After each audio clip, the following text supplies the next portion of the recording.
12월 14일 수요일 우리 큐티 본문인 이 전도서 3장 16절에서 22절까지를 우리가 함께 살펴보려고 합니다.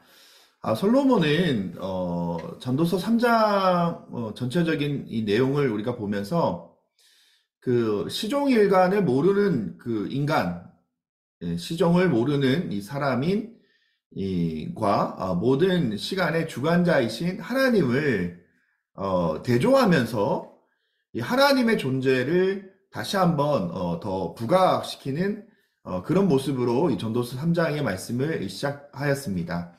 우리가 3장 1절에 보면 기한과 때를, 그쵸? 이 기한과 때는 결국은 하나님만 아시는 거죠.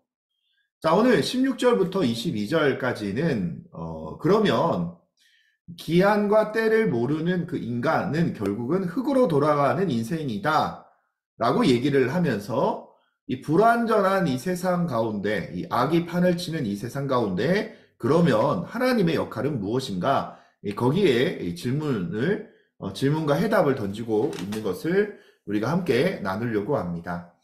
16절을 보시면 또 내가 해 아래에서 보건대 재판하는 곳 거기에도 악이 있고 정의를 행하는 곳 거기에도 악이 있도다 라고 얘기를 합니다.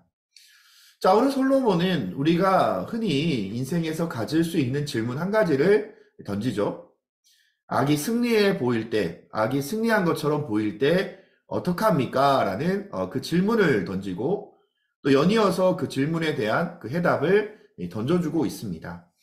17절로 한번 먼저 보시면 내가 내 마음속으로 이르기를 의인과 악인을 하나님이 심판하시리니 이는 모든 소망하는 일과 모든 행사에 때가 있음이라 하였으며 라고 얘기를 합니다. 의인과 악인을 심판하시는 하나님이 있다라고 얘기를 합니다. 그리고 오늘 솔로몬은 이 전도서 3장을 통하여서 악이 승리한 것처럼 보일지라도 악은 영원하지 않다라는 얘기를 합니다. 악은 그 기간이 분명히 한계가 한정이 되어 있고 절대 어떤 부당함도 영원하지 않다라고 얘기를 합니다. 많은 사람들이 모순덩어리의 사회 속에 살면서 현실에 대해서 분노하거나 혹은 극단적인 선택을 하지만 안타까운 일들이 일어나지만 절대 그 악이 영원할 수 없다라고 얘기하면서 혹시나 악의 문제로 인해서 하나님의 존재에 대한 믿음이 흔들린다면 잘못된 것이다 라고 얘기하면서 하나님은 결코 악이 득세하는 것을 용납하지 않으시는데 요한계시록의 말씀에 구체적인 말씀들이 나와 있는데 요한계시록 7장 16절에서 17절 말씀을 보시면 그들이 다시는 줄이지도 아니하고 목마르지도 아니하고 해나 아무 뜨거운 기운에 상하지도 아니하리니 이는 보좌 가운데에 계신 어린 양이 그들의 목자가 되사 생명수샘으로 인도하시고 하나님께서 그들의 눈에서 모든 눈물을 씻어 주실 것입니다 라고 얘기하고 있습니다. 목자가 되어주시는 생명수샘으로 인도하셔서 그 눈에서 눈물을 닦아주시는 하나님, 분명히 의인과 악인의 심판대가 있고 그 때가, 행사의 때가 있다라고 말씀하십니다. 18절 말씀에도 내가 내 마음속으로 이르기를 인생들의 일에 대하여 하나님이 그들을 시험하시리니 그들이 자기가 짐승과 다름없는 줄을 깨닫게 하려 하심이라 하였노라 라고 얘기를 합니다. 사실 이 역사의 이 끝이 만유에 주신 예수 그리스도 손에 달려 있는 것, 아무리 악이 영원할 것처럼 느껴지고 득세할 것 같아도 분명한 역사의 시간 가운데 처음과 끝은 예수 그리스도다라고 요한계시록 22장 20절 이것들을 증언하신 이가 이르시되 내가 진실로 속히 오리라 하시거늘 아멘 주 예수여 오시옵소서. 이 신앙이 바로 우리의 신앙이다라고 오늘 성경은 우리에게 알려주고 있습니다. 자, 그러면 왜 악을 가만두시나 죄인이다라는 것을 깨닫게 하시는 것 같아요. 그래서 우리가 이 죄인이다라는 것을 하나님의 이 시험을 통해서 깨닫는 자는 의인의 심판을 받는 것이고 아니면 그들이 짐승과 다름없는 줄을 깨닫지 못하는 악인들, 우리가 하나님이 의인으로 인정해 주시는 것이지 우리가 의인의 자격이 없어요.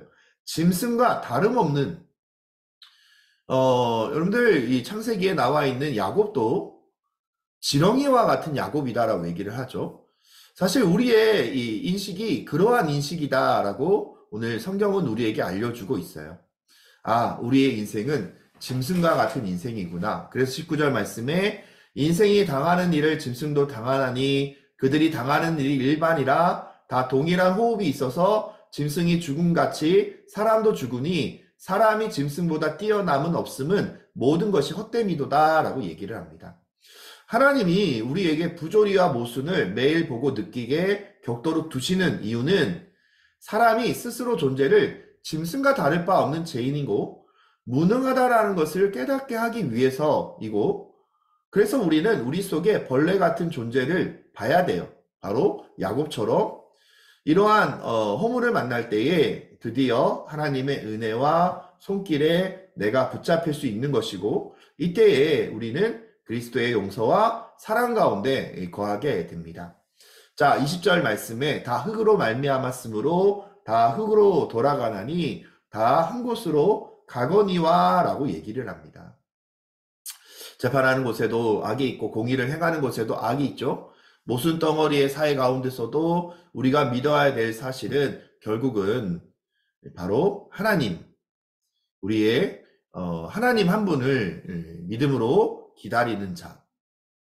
오늘 그 얘기를 전도서 말씀을 통해서 하고 있습니다. 21절에 인생들의 호는 위로 올라가고 짐승의 호는 아래 곧 땅으로 내려가는 줄을 누가 알랴. 인생들의 호는 바로 구원받은 호는 주님께서 올리신다라는 거예요. 그러나 죄인임에도 불구하고 죄인임을 인정하지 않는 짐승과 마찬가지인 이 죄인들, 악인들을 결코 하나님은 용납하지 않으신다라는 거예요.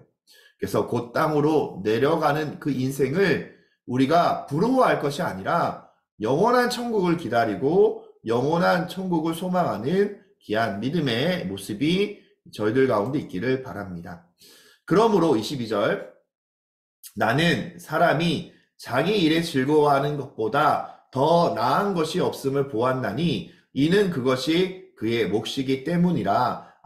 그 뒤에 일어날 일이 무엇인지를 보게 하려고 그를 도로 데리고 올라갈 자가 누구이랴 라고 말씀하십니다. 인생의 정답은 우리가 흙으로 돌아가는 인생인 것을 알아야 돼요. 인생의 호는 위로 올리신다고 하셨죠. 바로 구원받은 자들, 또 소망을 품고 오늘도 즐거워하는 것보다 더 나은 일이 없음을 보았다라고 솔로몬이 얘기합니다. 다 그것이 그의 몫이다라고 얘기하죠. 오늘 사람이 현재의 삶이 물론 고난이고 또 문제덩어리고 눈물밖에 없을지라도 여호와로 인해서 즐거워하는 것보다 더 나은 것이 없다라고 고백하는 솔로몬의 고백이 오늘 우리들 가운데 있기를 주님으로 축복합니다. 네, 감사합니다. 마쳤습니다.